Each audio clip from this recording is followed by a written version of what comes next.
Opa, tudo bem? Boa tarde, graça e paz, sejam bem-vindos à nossa live. Nós estamos começando agora um momento de reflexão bíblica.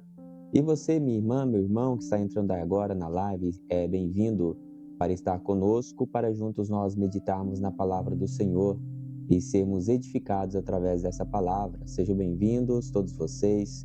Todos os dias nós paramos um pouquinho aqui do nosso tempo para conversarmos a respeito da palavra de Deus e sermos edificados através dessa palavra. Esse aqui é um meio de comunicação que nós temos de podermos compartilhar com os irmãos alguns devocionais e estudos bíblicos. Se você não me conhece, eu sou Wesley Bandeira, que sempre estou por aqui trazendo um pouco a palavra do Senhor. E nesse momento nós estamos meditando a respeito dos Salmos. Nós temos um projeto que Deus implantou no nosso coração de lermos a Bíblia completa, de Gênesis a Apocalipse. E agora nós estamos aqui no livro de Salmos. Eu gostaria de compartilhar a leitura deste salmo com você. O salmo escolhido hoje é o salmo de número 37, e nós vamos fazer essa leitura, vamos meditar naquilo que o Senhor tem para falar conosco. E se você gosta e ama a palavra do Senhor, fique conosco para também ser edificado através dessa palavra. O Salmo de número 37 é um salmo que nós recorremos bastante a ele quando estamos naquele momento de angústia ou desesperança e às vezes pedimos socorro ou solução de Deus para que Deus intervenha no nosso problema, na nossa dificuldade, na nossa dor. Nesse Salmo 37 nós encontramos palavras muito bonitas que enchem o nosso coração de alegria, como aquela mensagem: já fui moço, hoje sou velho, nunca vi um justo, nem sua descendência mendigar o pão. Esse texto é maravilhoso. A gente, quando está em alguma tristeza, nós geralmente recorremos a ele, principalmente em alguma tristeza ou desesperança financeira. Mas esse Salmo de número 37, ele é muito mais profundo do que isso. Ele tem muito mais revelações do que isso. Ele tem muito mais ensinamento para nós do que simplesmente essa frase, que em alguns contextos acabam se tornando mais uma frase de efeito. Então, eu te convido nesse exato momento a você sair da superficialidade desse salmo e se aprofundar comigo no estudo um pouco mais clínico, um pouco mais profundo deste salmo. O salmo de número 37, ele é atribuído também a Davi. É um dos salmos que nós chamamos de salmos davídicos. Este salmo, ele começa fazendo uma apresentação, vamos colocar assim, de Davi se comparando com outras pessoas. E nessa comparação, que é algo que ele sempre faz, sempre que ele escreve alguma coisa, em comparação ao justo, em comparação a Deus, em comparação a outros elementos da vida, dessa vez ele faz uma comparação com aquelas pessoas que são más. Só que ele olha para um outro aspecto da maldade existente na outra pessoa, que é o fato de que as outras pessoas que são más aparentemente são prósperas. E quando eu falo de prosperidade, não é prosperidade apenas de saúde, é prosperidade também financeira, é prosperidade também de felicidade. E ele diz no verso 1: não te indignes por causa dos malfeitores, nem tenha inveja dos que obram a iniquidade. Por que você indigna-se contra essas pessoas? Porque aparentemente, como a gente vai ver lá na frente, essas pessoas são prósperas e conseguem coisas que o justo, no caso Davi e eu, e aqui você também, às vezes nos colocamos na situação, não conseguimos as coisas que o ímpio consegue. E aí ele diz no verso de número 2: porque cedo serão ceifados como a erva e murcharão como a verdura. Quem será murchado e ceifado?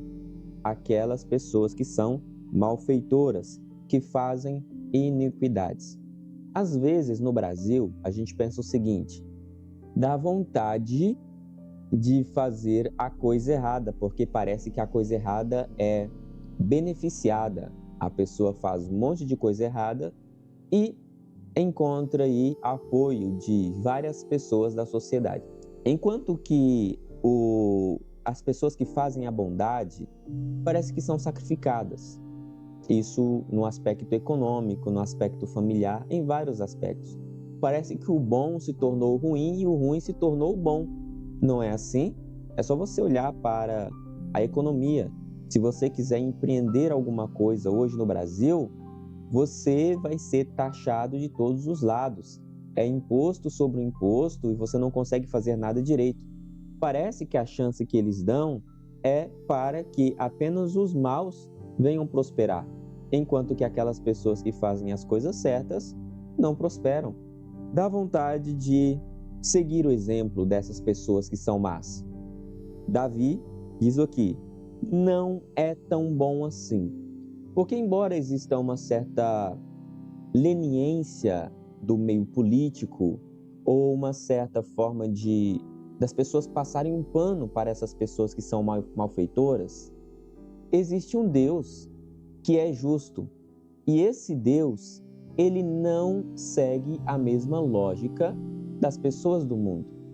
Isso significa que se eu for injusto perante esse Deus, o momento da ira de Deus chegará sobre a minha vida e eu serei ceifado.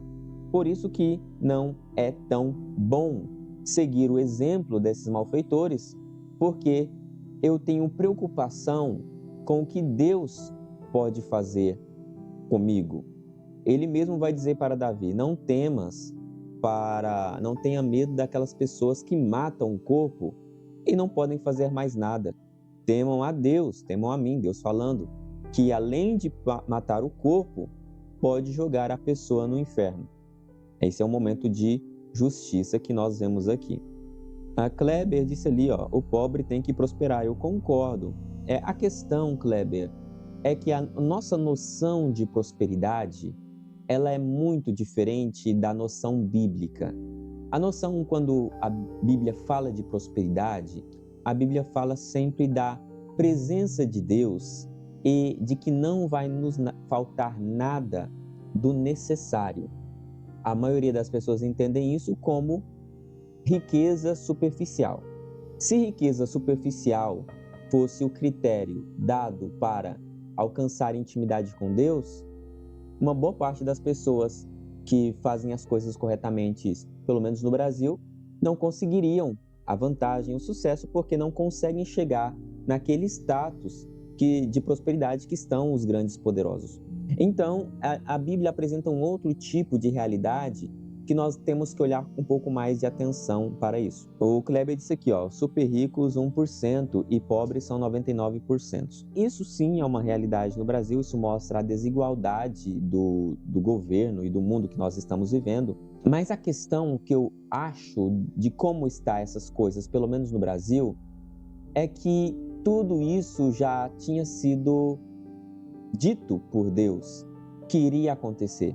Nos últimos dias, a injustiça, a falta de amor e a iniquidade iria prosperar de uma forma absurda. E essa iniquidade, ela acaba se revelando através de péssimos comportamentos, de hábitos diários, que revela os pobres ficando cada vez mais pobres e os ricos ficando cada vez mais ricos. Aqui a gente tem que tomar cuidado para a gente não personalizar a riqueza e a pobreza. O que seria personalizar? É você dar nomes aos bois. É você dizer, o Elon Musk tem o dinheiro de toda a humanidade. Quando você diz isso, você diz assim, então é fácil. É só você dar um fim no Elon Musk, pegar o dinheiro dele e distribuir para os pobres. O que vai acontecer 6 meses depois? Vai surgir um novo super rico e depois um novo super rico. A questão é que o sistema que nós vivemos está projetado para haver essa desigualdade. Pessoas prosperando em nome da tristeza e morte dos pequenos e dos pobres. É por isso que a Bíblia diz que o mundo jaz do maligno. Esse sistema é um sistema corrupto e perverso. A gente também não pode cair em outro erro. Então é simples, é só nós substituirmos esse sistema por um outro melhor. Vamos tirar o capitalismo e colocar o socialismo? Não vai resolver.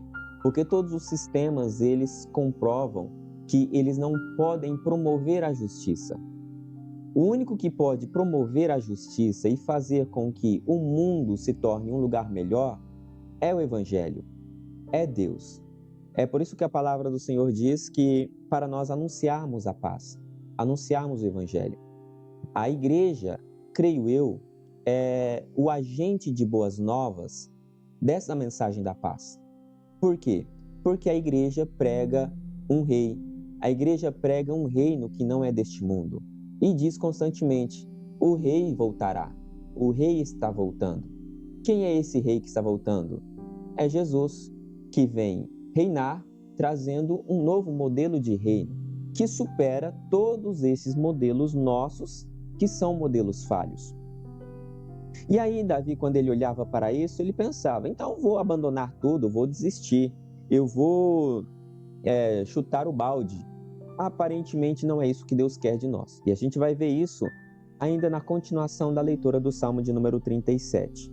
Ele vai dizer, e agora no verso de número 3, ele vai olhar para aquela pessoa que está tão desesperançosa quanto Davi nessa questão de enfrentar a maldade neste mundo, e vai dizer para essa pessoa, ou dizendo para si mesmo diante do espelho: confia no Senhor e faze o bem.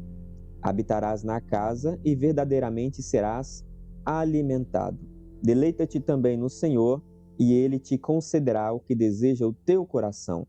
Entrega o teu caminho ao Senhor, confia nele e Ele tudo fará.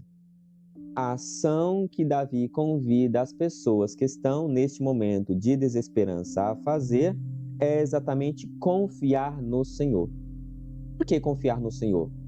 Porque, embora esse sistema jaz do maligno, nada acontece no universo e no mundo se não estiver dentro dos planos e dos projetos do Senhor. Mesmo que nós venhamos a não entender como é que Deus pode operar ou aceitar que pessoas injustas assumam o poder, eu, enquanto filho de Deus, tenho que confiar que Ele sabe o que está fazendo, conforme está escrito lá no texto de Romanos, que todo o universo foi criado por Deus e nenhum dos governantes que aí estão fora da posição ou da presença de Deus. Isso vale também para aquelas pessoas que adquiriram uma grande quantidade de fortuna e riqueza na sociedade. Ela não conquistou isso se não foi por permissão de Deus. Ah, mas você não está vendo que ela roubou para conseguir aquilo? Tudo bem, eu estou vendo também. Mas qual deve ser a minha posição como um homem de Deus? Primeiro, confiar no Senhor e ter a compreensão de que Ele é sábio e sabe coisas que eu não sei, que Ele enxerga coisas que eu não estou enxergando. E se a pessoa está fazendo uma maldade, a sua prosperidade não será para sempre. É isso que o Salmo vai dizer naquele texto, o texto áureo: fui moço, hoje sou velho, nunca vi um justo, nem a sua descendência mendigar um pão. Esse texto faz comparação com aquela mensagem de que o ímpio não prosperará para sempre. Então, no fritar dos ovos, no final, a gente vê o final daquele que serve a Deus e daquele que não serve a Deus. A conclusão que nós chegamos aparentemente não é simplesmente uma questão de mudar governos, não é simplesmente uma questão de mudar sistemas, é uma questão de ter o coração entregue ao Deus que sabe o que está fazendo.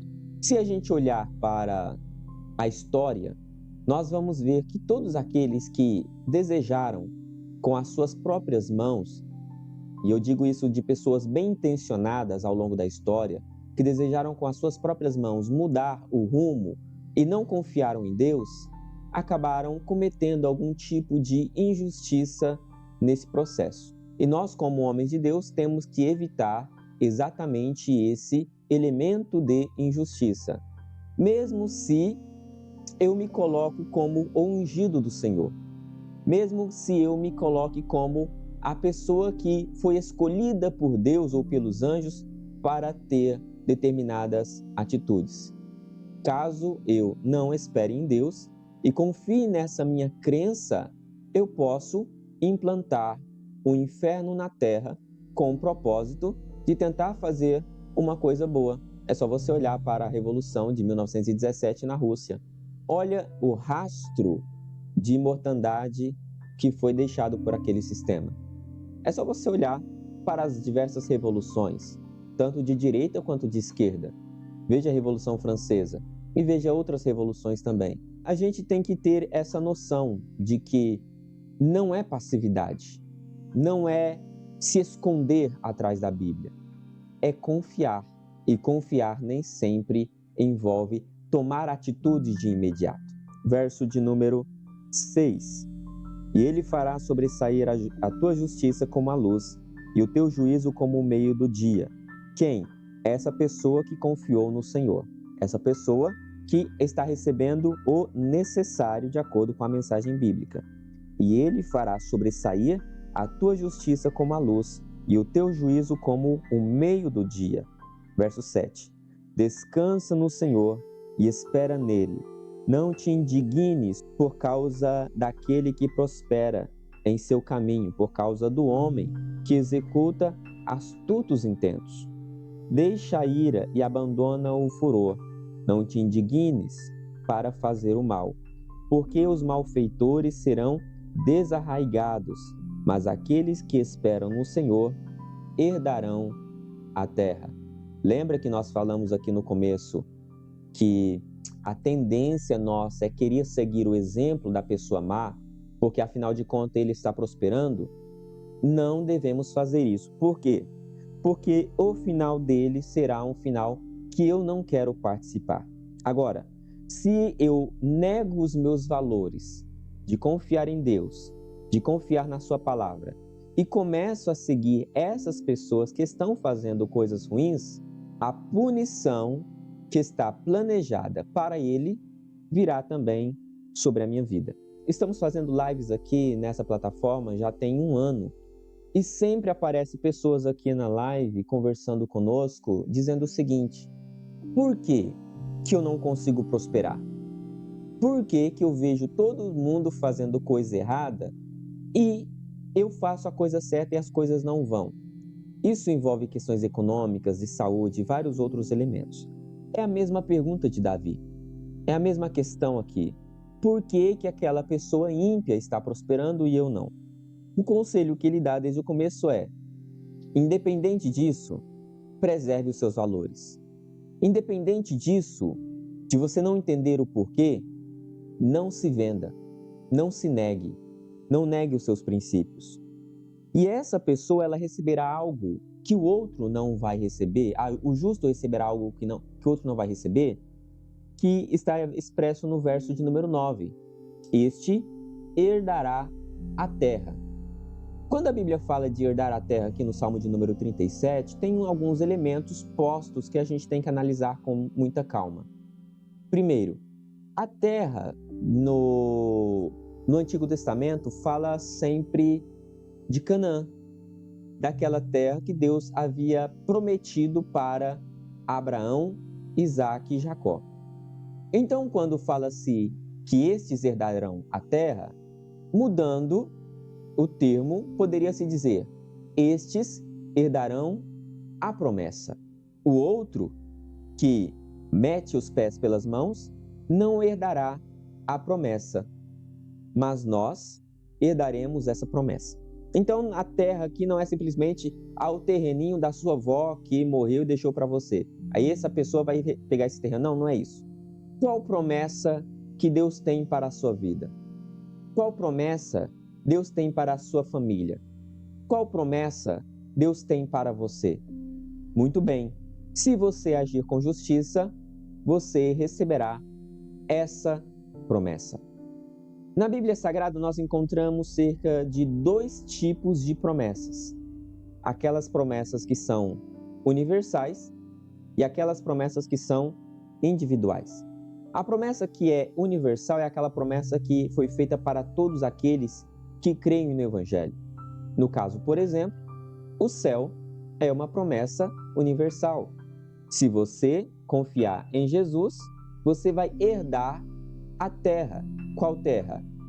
A Nova Jerusalém, os novos céus e a nova terra. Só que o texto também fala aqui de promessas individuais. E aí, nesse caso, eu tenho algumas promessas individuais para a minha vida e você tem outras promessas para a sua vida. Nada impede de você receber algo que tem a ver com você e eu receber algo que tem a ver comigo. Deus trata conosco de maneira individualizada. E as suas promessas também para a nossa vida são de maneira individualizada. Independente de todas essas coisas, a justiça, o caráter é inegociável. É um elemento imprescindente para aquela pessoa que quer herdar a terra. Independente das promessas, se sejam universais ou sejam as promessas pessoais, você precisa ser justo. Você precisa confiar em Deus. Você precisa acreditar que Deus sabe o que Ele está fazendo. A gente tem que entender que Davi está nesse diálogo, é um diálogo que ele está fazendo aqui, se perguntando entre como deve ser o seu proceder, como deve ser o seu comportamento. E nesse diálogo ele pondera entre vida do justo, do injusto, da pessoa que serve a Deus, da pessoa que não serve. E aí, quando chega no verso de número 10, ele é como se ele estivesse dizendo para si mesmo. É como se ele estivesse dando um conselho para si mesmo. Calma, pois ainda um pouco, e o ímpio não existirá. Olharás para o seu lugar e não aparecerá. Essa palavra é uma palavra que, se nós olharmos para a nossa realidade,